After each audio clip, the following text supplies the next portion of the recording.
पूजन आप कर रहे हैं, मेरा खूब सारा आपका आशीर्वाद। हाँ मिंटी भैया। जी जी गुरुदेव।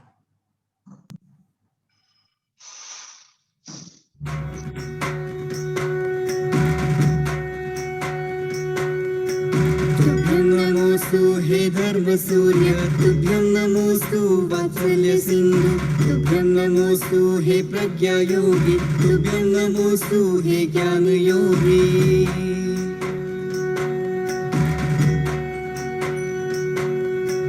तुभ्यं नमोस्तु महाकवीश्वर, तुभ्यं नमोस्तु हे आर्षमार्गी, तुभ्यं नमोस्तु हे मोक्षमार्गी, तुभ्यं नमोस्तु गुरुभक्ति नंदी, तुभ्यं नमोस्तु गुरुभक्ति नंदी, तुभ्यं नमोस्तु गुरुभक्ति नंदी।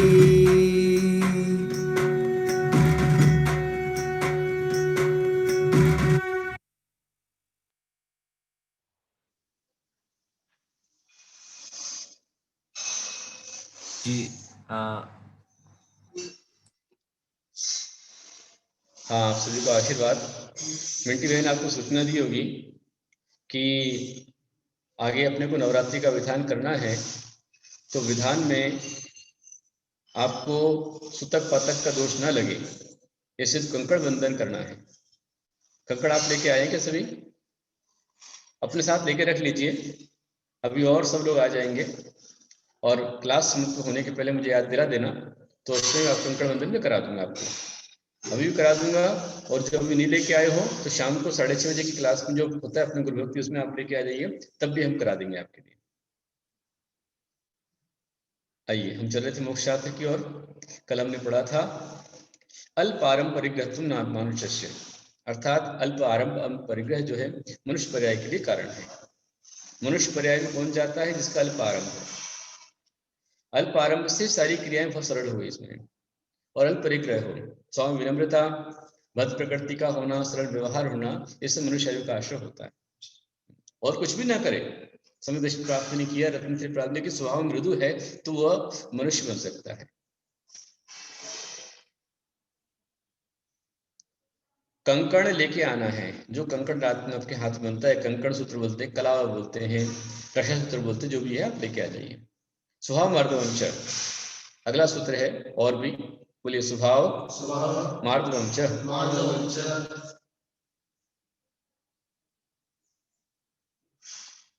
पहले आया था अल्प आरंभ अल्प परिग्रह, अब आ रहा स्वभाव मार्दवंश, मतलब स्वभाव में मृदुता रखना भी जो है वह भी मनुष्य आयु के लिए कारण हो सकता है।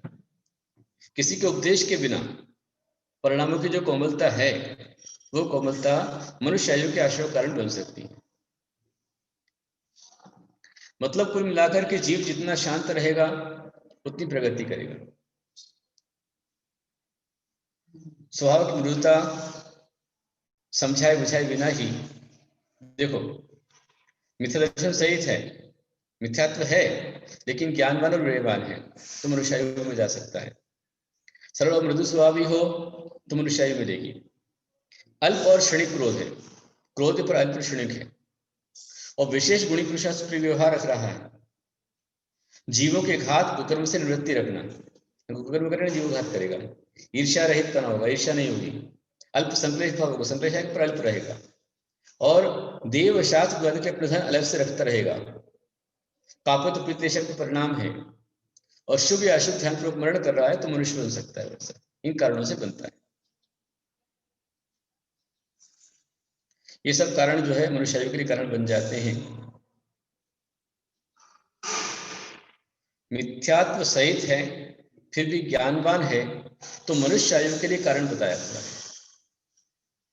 और सम्यक्त्व सहित यदि मनन होगा ज्ञानवान का तो कहाँ जाएगा? देव बनेगा। वो तो चाहे मनुष्य चाहे देव हो, सम्यक दर्शन हो गया तो देव बनेगा। इसलिए ज्ञानवान है, विनयवान है, लेकिन मिथ्यात्व इसलिए मनुष्य आयु में जा रहा है। विनय और ज्ञान उसको मनुष्य आयु में लेके जा रहे हैं, लेकिन मिथ्यात्व जो है उसको देव नहीं बनने दे रहा है। और सम्यक तो हो गया तो सम्यक सहित मनुष्य जो है मनुष्य को देवायु का बंध होता है। अगला सूत्र, सूत्र नंबर 19, निशील सर्वेशाम। देखो ये जो है ना च शब्द जो दिया है स्वामर्दम च, तो च शब्द से यहाँ पर जो दिया है वो देवायु को और ग्रहण किया। हाँ, स्वामृता से जो है मनुष्यायु का भी आश्रय होता है और देवायु भी बन सकती है, इसलिए इसको अलग सूत्र दिया हो च शब्द से। अगला बतलाते निशील है, मतलब तुम सर्वेशम, मतलब जो निशील है, शील होते हैं पंच अणुव्रत, अहिंसा, सत्य, अचल, ब्रह्मचर्य और परिग्रह, ये 5 जो अणुव्रत है इनको शील बोलते, पंचशील बोले जाता है। और व्रत भी नहीं कहा जाता है। और 4 शिक्षा व्रत, 3 गुण व्रत, ये सब मिला के 12 व्रत होते हैं। तो ये शील और व्रत कहलाते हैं। 3 गुण व्रत और 4 शिक्षा व्रत शील के रूप में आते हैं और 5 अणुव्रत में जो है व्रत आते हैं। तो शील और व्रत से जो रहे तो वो निशील कहलाता है। निशील व्रत मतलब न शील है न व्रत है, तो ऐसे व्यक्ति जो है सर्वेश्याम सभी आयु के अंदर जा सकता है। जैसे तिर्यंच है, निशील निवृत्त है तो नरक में जा सकता है, मनुष्य बन सकता है, देव बन सकता है, स्वयं तिर्यंच बन सकता है, तिर्यंच बन सकता है ना। और ऐसे ही जो मनुष्य है व्रत रहित है, शील रहित है, तो वह भी जो भोग भूमिया जीव है, तो भोग के अंदर न शील है न व्रत है, वहां पर फिर कहाँ जा रहे हो, देव में देव पर प्राप्त कर, इसलिए सर्वेश्याम कहा हुआ है। लेकिन इसमें शील व्रत ना होकर भी अल्पारभ अल्प परिग्रह होगा, उसका स्वामृतता रहेगी, सरलता रहेगी, विनम्रता रहेगी, तो जाकर के जा सकता है। और यदि संक्लेश परिणाम आ गया तो नरक में जा सकता है, राग द्वेष आ गया नरक में लेके जाएगा। जो क्रोध की आग में जलता है वो नरक में जाके खूब मचलता है, बहुत दुख पाता है, बहुत उछलता है। अब अगला सूत्र बताते हैं, संक्षेप से चारों आयु के आश्रित परिणाम कौन कौन से बन रहे हैं। तो व्रत सही, व्रत रहित, शील रहित, अल्पारभ अल्प परिग्रह रूप भाव, ये चारों आयु के आश्रय के कारण हो सकते हैं। अगला सूत्र 20 नंबर, देवायु के आश्रय किस कारण से होते, देवायु का आश्रय, सराग संयम, सेमा संयम, काम निर्जरा, बाल तपांसी, देवस्य, सराग संयम, सेमा संयम, काम निर्जरा, बाल तपांसी, देवस्य। देखो पहला आया सराग संयम,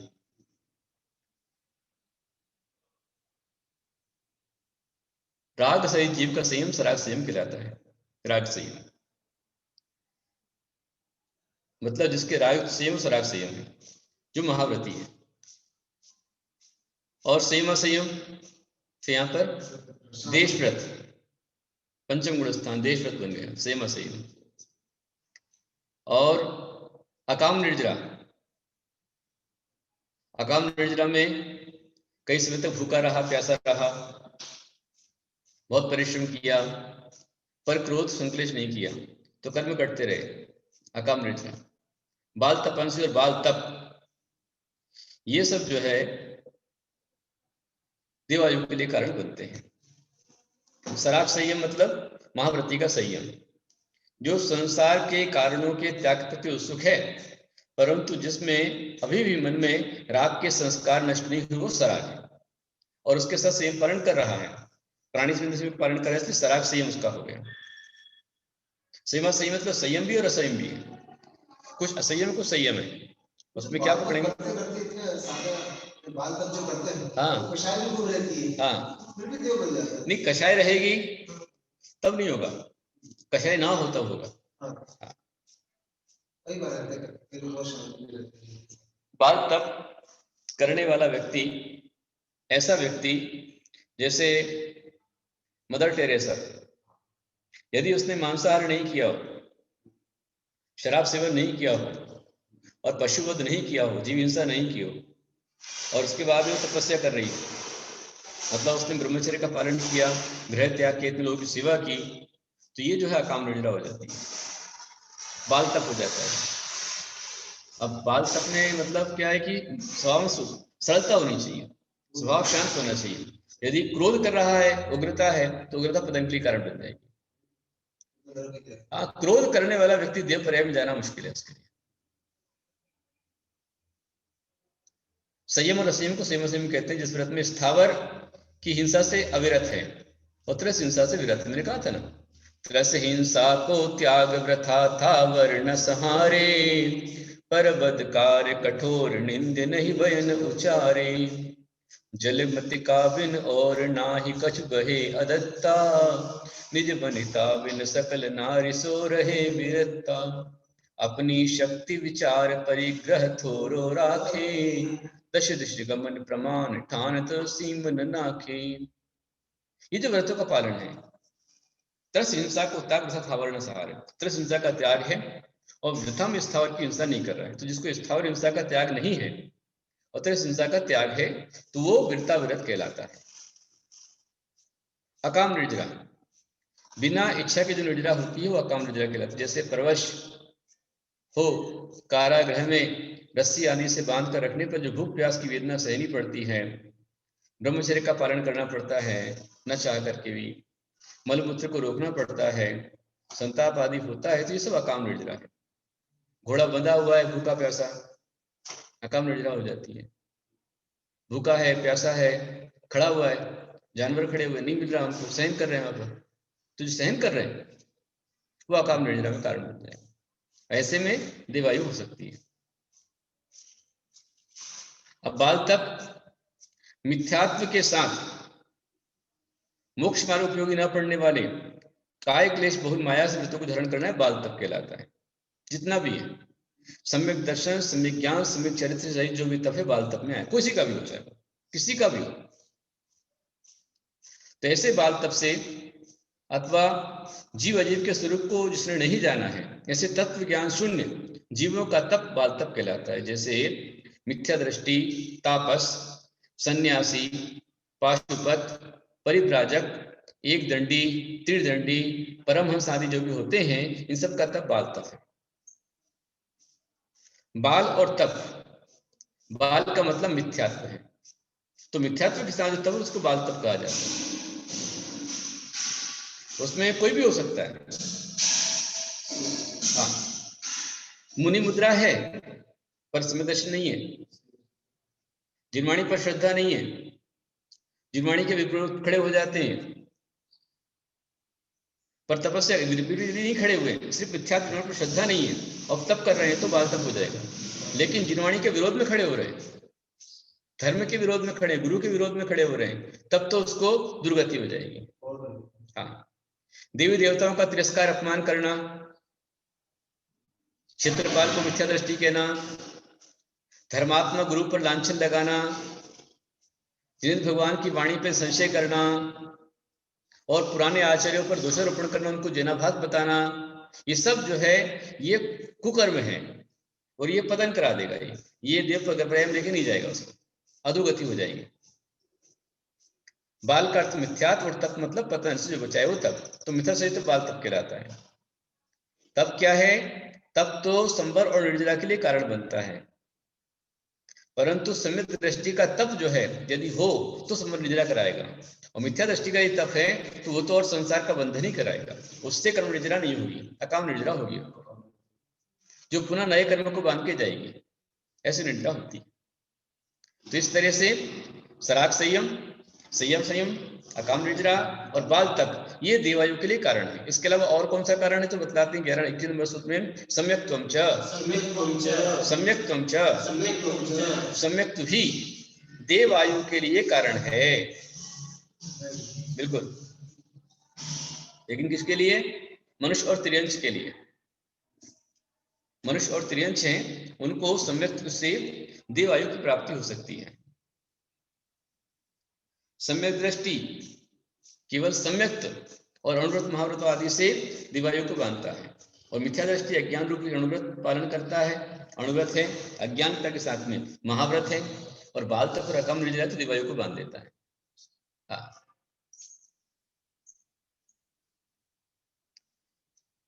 सम्यक त्वं से सूत्र जो दिया है, तो वैसे सम्यक दर्शन जो है वो बंद नहीं कराता है। आचार्य भगवान अमित गति स्वामी ने प्रणित उपाय के अंदर कहा है येन अंशेन सुदृष्टि तेन अंशेन समुद्रम नास्ति। मतलब जितने अंश में आप समय दृष्टि हैं उतने अंश में बंध नहीं होगा। ये अंशेन तु रागम, और जितने अंश में आत्मा में राग है उसके अंश से बंध होगा। हाँ, ये अंशेन तु ज्ञानम, जितने अंश में सम्यक ज्ञान है आत्मा के अंदर में, वो सम्यक ज्ञान या सम्यक दर्शन या सम्यक चरित्र अबंधक है। रत्नत्रय के माध्यम से कर्मों का बंध नहीं होगा। जिसको सम्यक दर्शन हो गया, सम्यक ज्ञान हो गया, सम्यक चरित्र आ गया, उसे कर्म का बंध उससे उतने अंश में नहीं होगा। उतने अंश में ध्यान रखना। और जितने अंश में उसके अंदर राग है, वो राग जो है कर्मों का बंध कराएगा। समझ में आ गया? नहीं समझ में आया? बिल्कुल एकदम में क्लियर है। जितने आत्मा के जितने अंश में रत्नत्रय है उतने अंश में कर्मों का बंध नहीं है। और जितने अंश में राग है उतना सर्वाधिक रागी कौन है? महारागी कौन है? सबसे अधिक रागी कौन है? मिथ्या दृष्टि सबसे अधिक रागी है। हाँ, महारागी। मोही कौन है? मिथ्या दृष्टि। उससे कम राग चौथे गुण स्थान में, उससे कम राग पांचवें में, उससे कम छठे में, उससे कम सातवें, उससे कम आठवें में, और उससे कम नौ में, उससे कम सबसे कम 10 में, और 10 बस। 10 के बाद तो सीधा 12 में जाना है। तो देखिए आप, आयु पहले गुण स्थान में नरक आयु, दूसरे गुण स्थान में पहले और दूसरे में त्रियंश आयु, और 1 2 4 में मनुष्य आयु भी हो सकती है। 4 गुण स्थान कैसे? चौथा गुण स्थान है और सम्यक दृष्टि है, उसको मनुष्य आयु कैसे बदलेगी? किसको बदलेगी बताओ?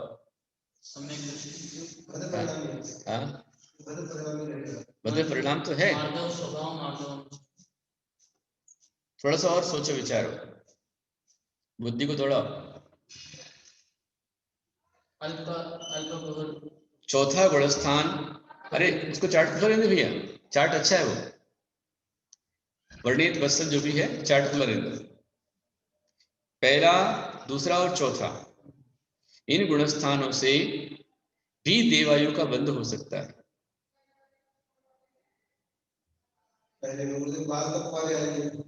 नहीं, 4 यहाँ पर आ रहा है ना, 1 2 और 4।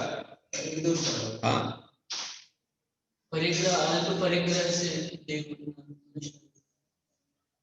देखो स्वभाव में बदलता है तब मनुष्य आयु बनती है। नरकायु समझ में आ गई?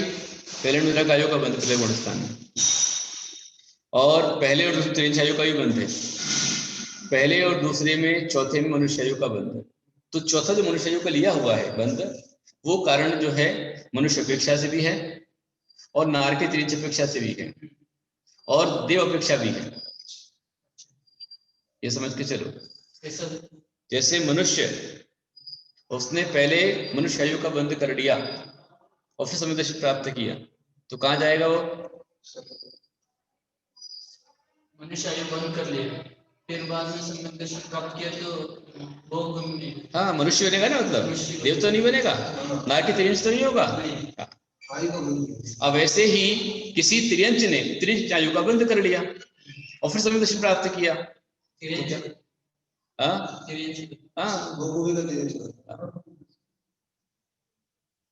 तो मनुष्य आयु के लिए 1 2 और 4 बताया हुआ है। अब ऐसे ही नारकी अथवा देव, उनका ही चौथा गुण स्थान है, तो चौथे गुण स्थान से क्या बनेंगे? वो मनुष्य बनेंगे, वो तिर्यंच नहीं बनेंगे। ठीक है? तो देवायु तो पहला गुण स्थान, दूसरा, चौथा, पांचवा, छठवां और सातवां, इन गुण स्थानों के अंदर यदि बंध होगा तो देवायु का बंध होगा। जितना रत्नत्रय पालन करेंगे देवायु का बंध होगा। अनु भैया ने अभी पूछा,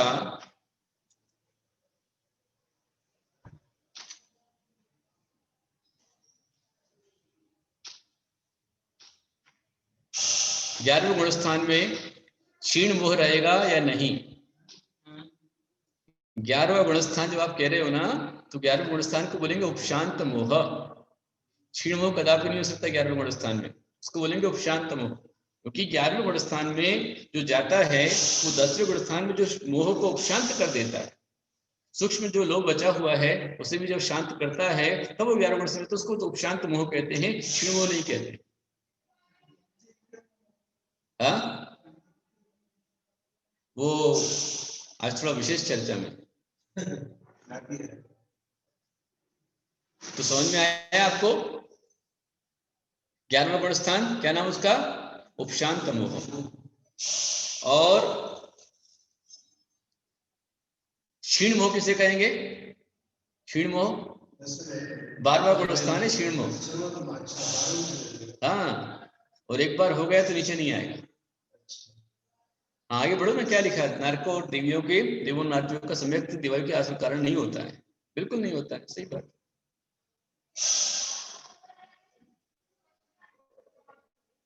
समझ में आ रहा है?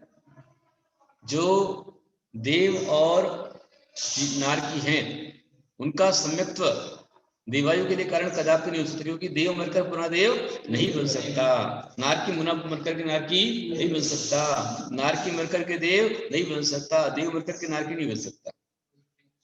हाँ, मतलब वैकृ से वैकृ शरीर की प्राप्ति नहीं होगी। समझ में आ रहा है? तो सम्यक्त जो है वह भी, सम्यक्त के साथ जो राग है वो रागांश उसको देवायु में लेकर जाता है। किसको? मनुष्य को और तिर्यंत को। और यदि नारकी है तो उसका सम्यक्त से कहां लेके जाएगा? उत्तम मनुष्य बना देगा। देव है तो उसको उत्तम मनुष्य बना देगा, परंतु देव मरकर सम्यक्त के कारण से देव नहीं बनेगा, है ना? तो इस तरह ये हुआ।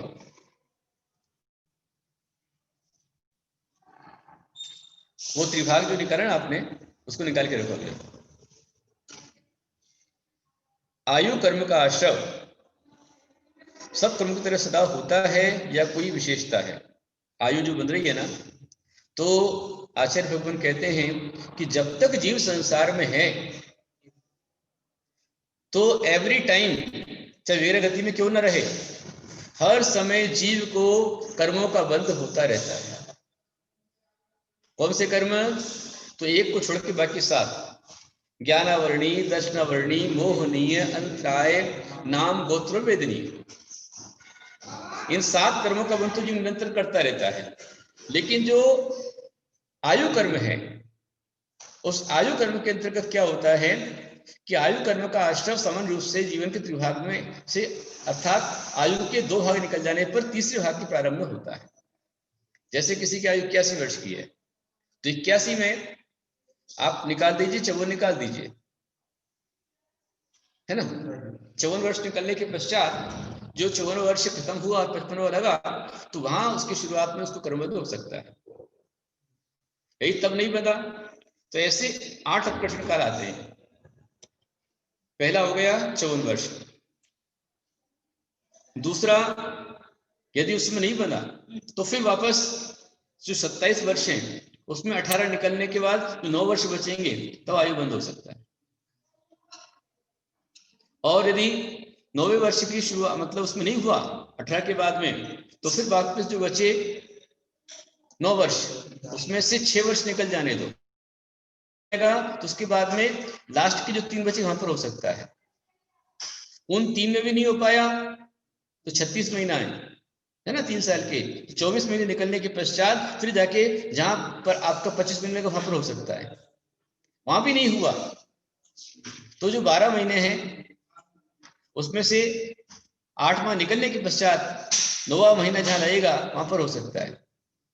वहां भी नहीं हुआ तो फिर 40 दिन निकलने के पश्चात फिर हो सकता है।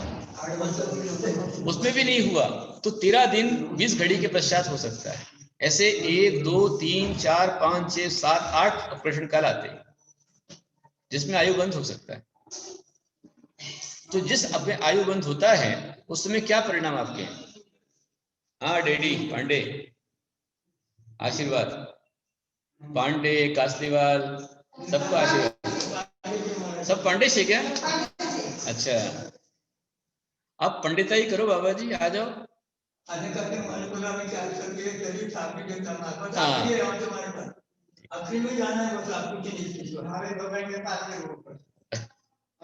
बोलो महावीर भगवान की जय। तो समझ में आया कि जीव के ऐसे 8 अपकर्षण काल आते हैं। किसको कह नहीं सकते बाबा जी। आप कितनी आयु लेके आए हो? कितनी आयु लेके आया है तू सोच पगले। शास्त्र में से पहले कुछ तो खास कर ले। कितनी आयु आप लेकर आए हो क्या पता? किसी की आयु का पता नहीं है।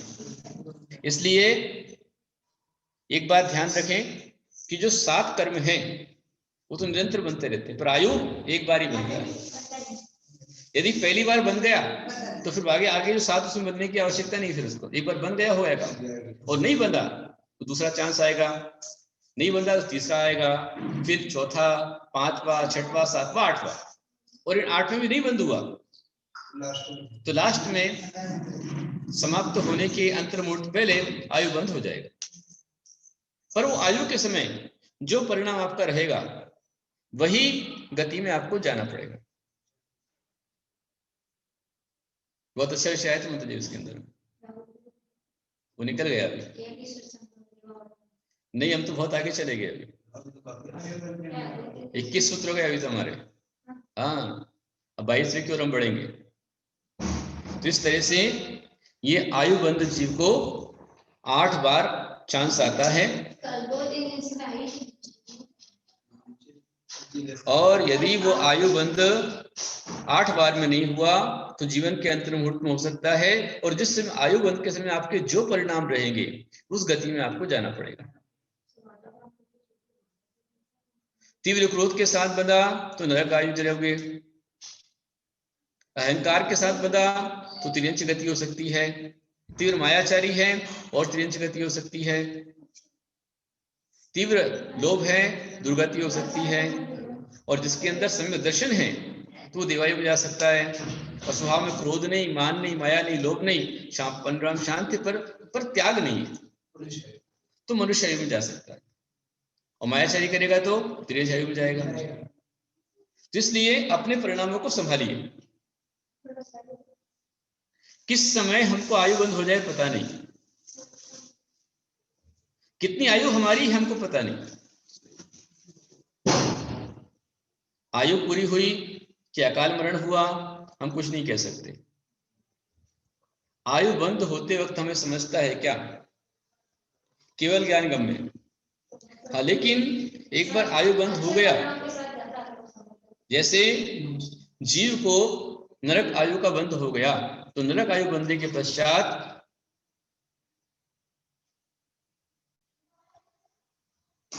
आयु बंद हो पश्चात नरक आयु बंध गई तो उसके बाद आपके त्याग के, नियम के, संयम के परिणाम कदापि नहीं होंगे। नरक आयु बन गई तो फिर आप आहार दान न दे पाओगे न देख पाओगे, और यदि आहार दान दे लिया और देख लिया तो आहार दान देने वाला कदापि नरक में नहीं जाएगा। ये परीक्षण आपके लिए है। आपके आहार दान के परिणाम होते या नहीं होते? होते हैं तो चांस मिलता है कि नहीं मिलता है? चांस मिल रहा है और आप दे रहे हैं तो आपकी दुर्गति नहीं होगी, आप नरक में नहीं जाएंगे। और परिवार से भी आपका मोह है तो जो मोह है वो आपको भटका देगा। जिससे आप मोह कर रहे हैं उसके मोह में आप आगे जाकर के उसी घर में, जैसे आपका अपने कोई दादी माँ है उसका अपने बेटे से मोह है, बेटी से मोह है, तो मोह होने पर स्वामृता है उसी घर में वो बेटा बन के, बेटी बन के जन्म ले सकता है। और यदि स्वामृता नहीं है, तीव्र क्रोध उसका है, उस घर में वो बिच्छू बन के रह सकता है, सांप बन के रह सकता है, या कुत्ता बिल्ली गाय बनकर रह सकता है।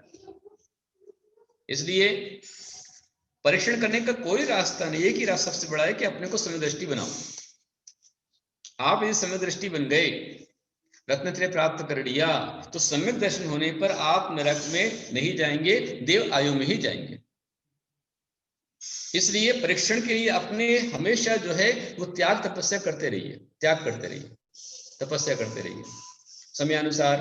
कभी 4 दिन, कभी 8 दिन, कभी 5 दिन, अष्टमी को, 14 को, पर्वों के दिनों में, जैसे अभी नवरात्रि आएगी तो नवरात्रि के समय 10 दिन ब्रह्मचर्य का पालन कीजिए। 10 दिन रात का भोजन मत कीजिए।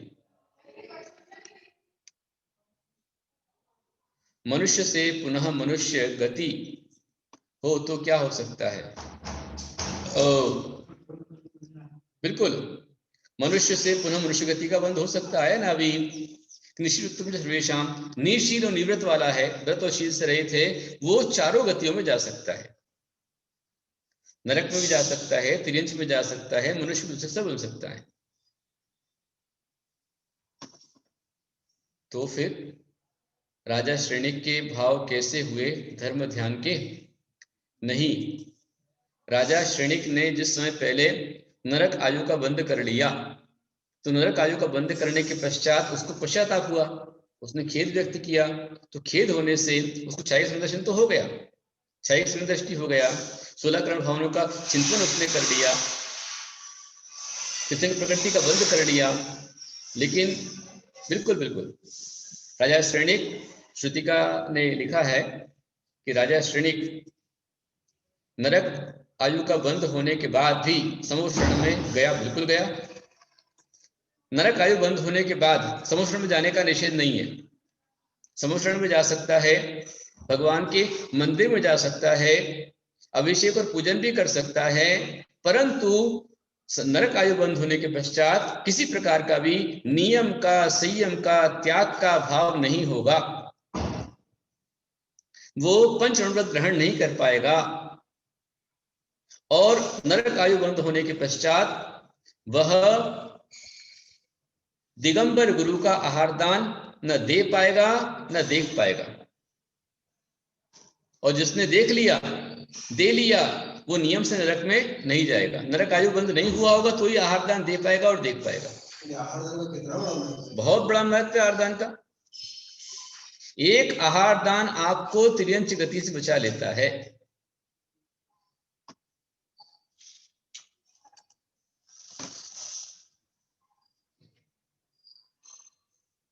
अगर जिया जिनेश दोषी ने लिखा है, अच्छा सपना ने पूछा असाता वेदनी कर्म उदीर्णा यानी क्या?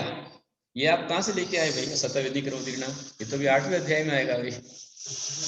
असाता वेदनी कर्म, इसकी उदीर्णा मतलब कहलाती है कि आपको तकलीफ हो जाना, आपको बुखार आया है, खांसी हुई है, जुकाम हुआ है, कोरोना हुआ है, तो असाता वेदनी कर्म की उदीर्णा से हुआ है। अब घर के प्रति मोह है, किसी के प्रति मोह है, और मोह होने पर प्रेम होने पर ज्यादा गुस्सा करता है, और गुस्सा यदि करता है, गुस्सा कराता है, तो जो गुस्सा करता है पतन उसका होता है। जैसे सुकौशल मुनि, उनको वैराग्य था, सुकौशल मुनि उनको वैराग्य था, वैराग्य हुआ, उन्होंने अपनी जो रानी थी उसके पेट पर ही तिलक कर दिया, घरों में जो जीव राजा होगा, और दीक्षा ले ली। परंतु वही तो बता रहा हूं मैं आपको, परंतु जो उसकी मां थी सहदेवी, उसको अपने पुत्र सुकौशल से बहुत राग था, इतना राग था उसे अपने पुत्र से कि उस राग में उसने अपने पति उस देश के राजा और जो वर्तमान मुनिराज, ऐसे मुनिराज को भी राज्य से धक्का देकर बाहर निकलवा दिया। कौन सा ये वाला गेट पे चला गया? पीछे वाला जरा देखो। अब भाई डीसी और दीपचंद जी,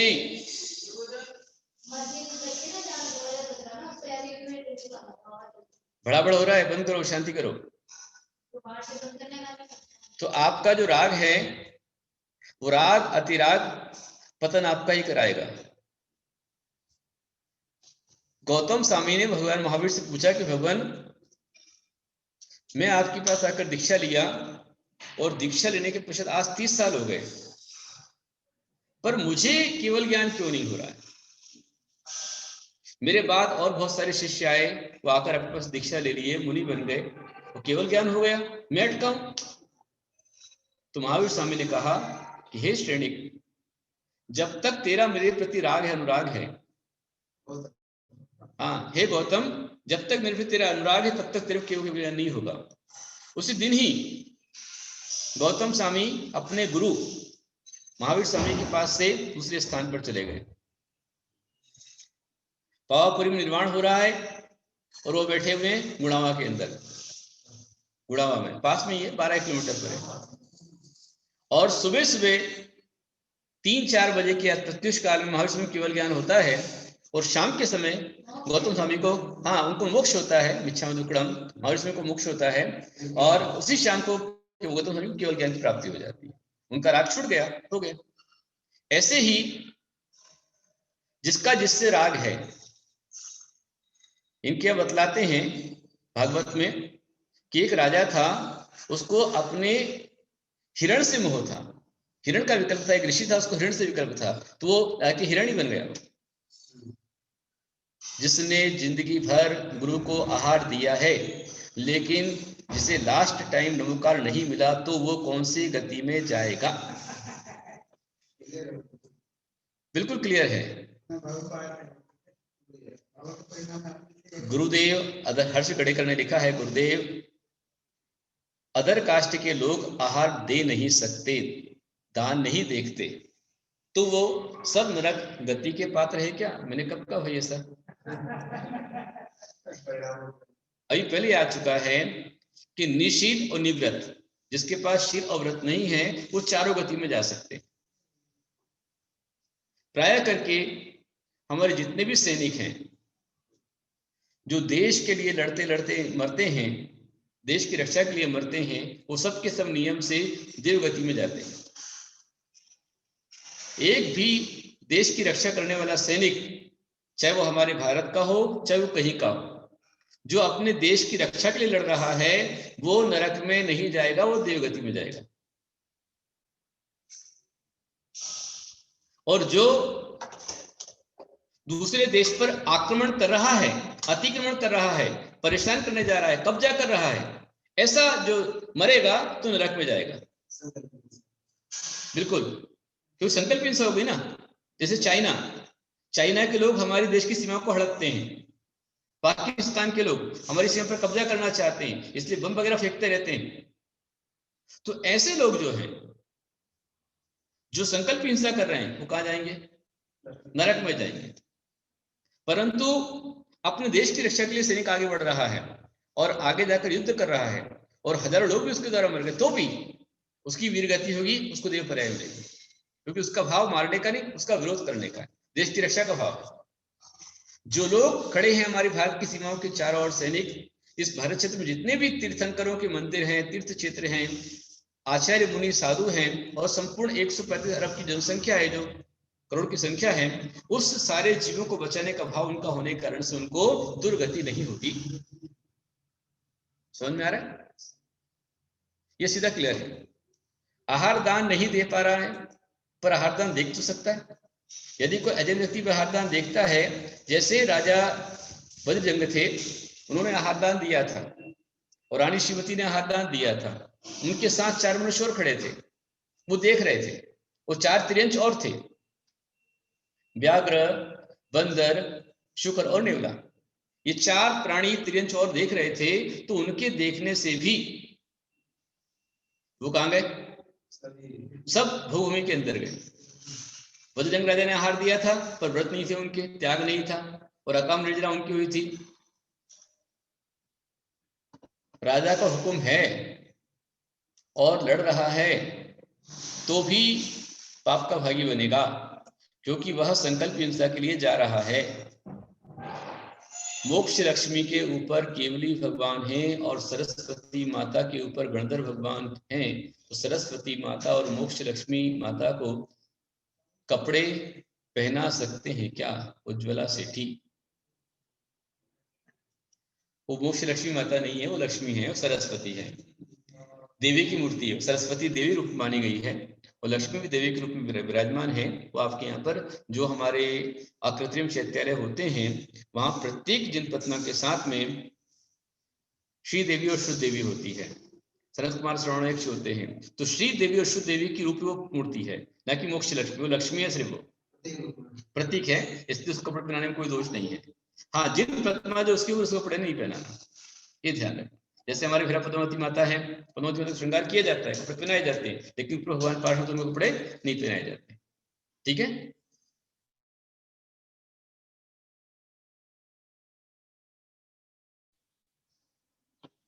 और जिसने जिंदगी भर गुरुओं को आहार दान दिया है और लास्ट में टाइम में नमोकार नहीं मिला, तो भी क्योंकि आहार दान दिया है, तो हमने बताया ना अभी, राजा वज्रजंग है, राजा श्रीशेन है, भगवान शांतिनाथ का जीव है, फिर उन्होंने आहार दान दिया, आखिर में नमोकार नहीं मिल पाया उनको, तो भोगभूमि के अंदर गए वो। आहार दान देने वाला यदि जाएगा तो कम से कम भोगभूमि के अंदर जाए, कम से कम, और उसके ऊपर स्वर्ग में जा सकता है। और आहार दान देने वाला मोक्ष भी जा सकता है, बिल्कुल। जो भी तीर्थंकर भगवान की दीक्षा होने के पश्चात उनका पहला पालना जो भी श्रावक कराता है, वो नियम से मोक्ष ही जाता है, तय है। वो तो साधारण आहार दान में भी। हाँ, तीसरा जो भोग मिलेगा वो तो मुनि बन के मोक्ष जाने के लिए मिलेगा ना। साधारण आहार दान में ऐसी गारंटी नहीं है। हाँ, रत्नत्रय हो तो भोग भूमि गया, स्वर्ग गया, स्वर्ग से आके वापस फिर वो मनुष्य बनेगा और दूसरे कर्म करेगा। मुनि बना तो ही है। हाँ, मुनि बने कर्म काटे तो मोक्ष जाएगा, वरना तीसरे गारंटी नहीं है उसमें। पर आहार दान दिया जिसने, वो नियम से भूमि के अंदर ही जाएगा, कम से कम, ये न्यूनतम है। उससे अधिक स्वर्ग में जा सकता है, महादेव बन सकता है, मतलब देवों का देव बन सकता है, या फिर चौथा काल हो और तीर्थंकर को पहला आहार करा देवे तो मोक्ष भी जा सकता है, बिल्कुल। राजा श्रेयांश ने भगवान महावीर स्वामी को, भगवान आदिनाथ को पहला पारणा कराया था, इसलिए पहला पारणा जो कराया तो वह जो है उसी कारण से भगवान आदिनाथ से वो भी मोक्ष गए और गणधर बने उनके। तिलोक पंडित आदि ग्रंथ में लिखा है कि जो भी तीर्थंकर भगवान को दीक्षा होने के पश्चात सबसे पहला पारणा उनको कराता है, पहला आहार कराता है, वो नियम से मोक्ष में जाता है, तय है। भूख जो लगती है तो आपका पूर्व कर्म ही है, जो कर्म आपने बांधा है वेदनीय कर्म, उस छदा वेदनीय कर्म के उदय से आपको भूख लगती है, तृषा वेदनीय कर्म के उदय से प्यास लगती है। ठीक है, चलिए समय काफी हो गया।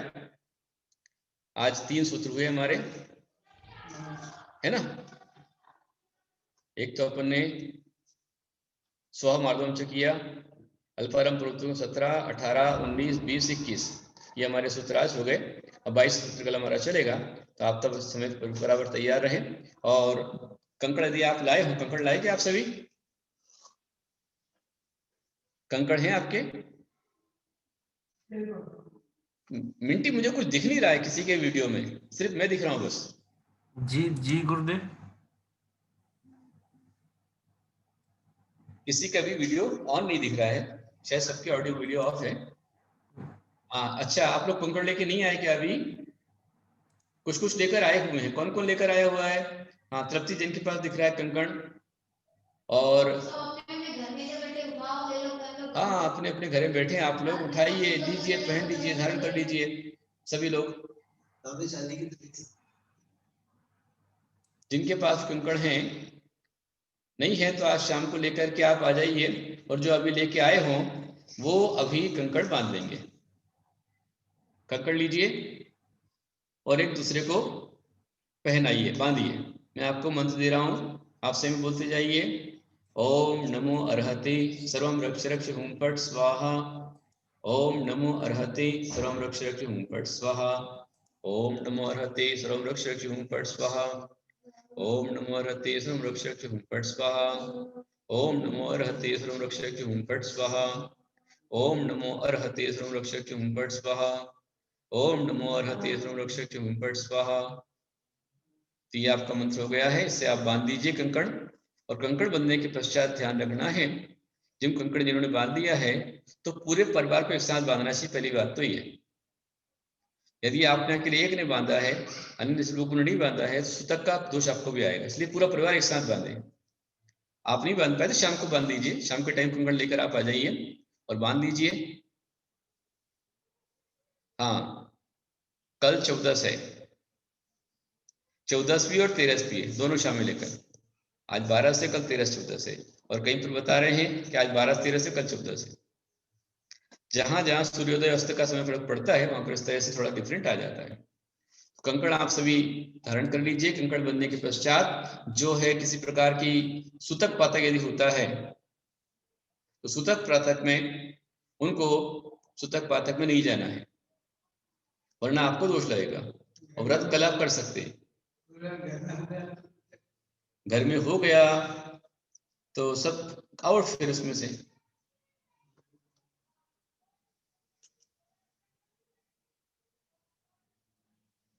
समूह शरण में जो दर्शन करता है वह जीव मेरा मोक्ष कब होगा यह सवाल करता होगा भगवान बिल्कुल कर सकता है कि मेरा मोक्ष कब होगा। समूह शरण में गया है, समूह शरण में जो पहुंच गया उसका तो पक्का है, बिल्कुल 100% समय दृष्टि है, उसका तो मोक्ष पक्का है। अच्छा, और यहाँ पर हम कान के लेके बैठे थे प्रवचन के लिए, फिर बीच में ही काल आया तो वृद्धि आई, तो हम क्या करें? कंकड़ लेकर आप बैठे और कंकड़ लेकर बैठे और बीच में वृद्धि आ गई, फोन आ गया।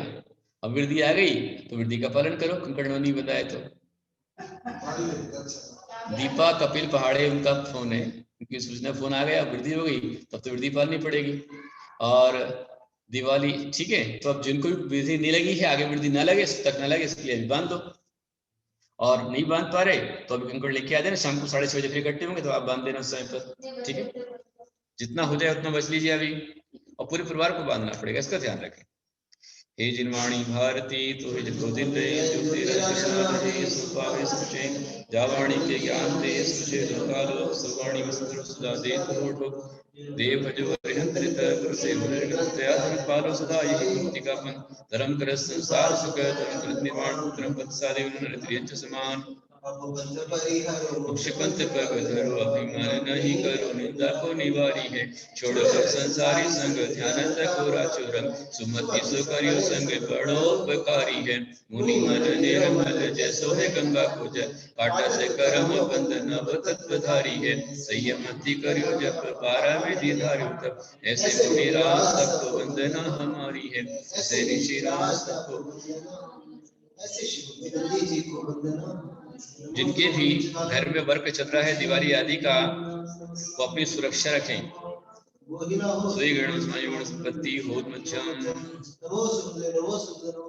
डस्ट से, धूल से, पुराने कचरे से बचे, वहां भी कोरोना हो सकता है। बाद में पुनः पूरा एकदम फ्रेश हो लेवे, इसका ध्यान रखें। और शाम को तैयार रहें। आज का हमारा यूनिक कोड है 7, क्योंकि आज गजपंथा सिद्ध क्षेत्र के आज दर्शन आपने किए झांकी के रूप में, और गजपंथा 7 बलभद्र मोक्ष गए हैं, इसलिए आज का यूनिक कोड 7 है।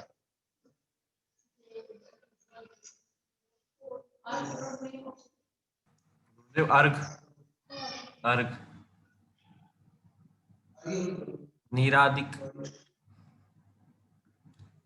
ऐसा के पश्चात खिड़ाएंगे।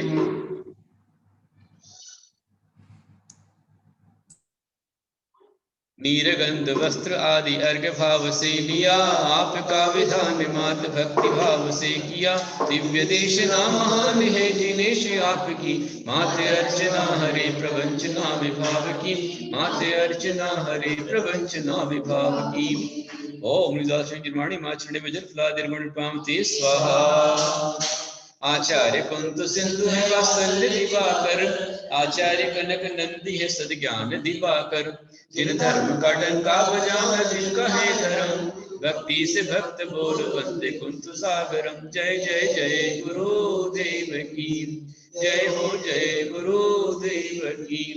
ओम भीम ततो स्वामी आचार्य आचार्य कुंभ कनिष्ठ आचार्य चरणेभ्यो जल फलादेवनित्वांति स्वाहा। आचार्य भगवान का अर्घ चढ़ाइए। आचार्य गुप्ति नंदिनी कमाल कर दिया, वात्सल्य दे के सबको माला माल कर दिया। पूजा हमारी आप स्वीकार कीजिए, गुरुदेव मुस्कुरा के आशीर्वाद दीजिए। जय जय जय गुरुदेव की जय हो, जय गुरुदेव की। ओम ब्रह्म प्रज्ञ आचार्य भगवत श्री गुरुदेव गुरुदेव साक्षात विराजमान श्री चरण कमलेभ्यो अर्घ्यम पार्घ्यम दिव्यार्घ्यम प्रभुपादे नमोस्तु गुरुदेव नमोस्तु गुरुदेव, नमोस्तु गुरुदेव। आज हम लोग फिर से इसी आईडी पे 6:30 बजे मिलेंगे और आज गुरुदेव के शिक्षा गुरु आचार्य श्री कनक जी गुरुदेव का भी दर्शन करने का अवसर हमें प्राप्त होगा। तो आप सब लोग फिर से इसी आईडी पे 6:30 बजे ज्वाइन होइएगा और आचार्य श्री कुछ ही समय के लिए रहेंगे। तो जो पहले ज्वाइन होकर जल्दी ज्वाइन होगा वही गुरुदेव के दर्शन कर पाएगा। तो आपसे आग्रह है कि जल्द से जल्द 6:30 बजे तक इस आईडी पे दोबारा ज्वाइन हो जाइएगा। और अभी आप सबके मैं माइक अनम्यूट कर रहा हूँ। नमोस्तु वल्कल पुण्य अर्जन के लिए सबके माइक अनम्यूट हो चुके हैं।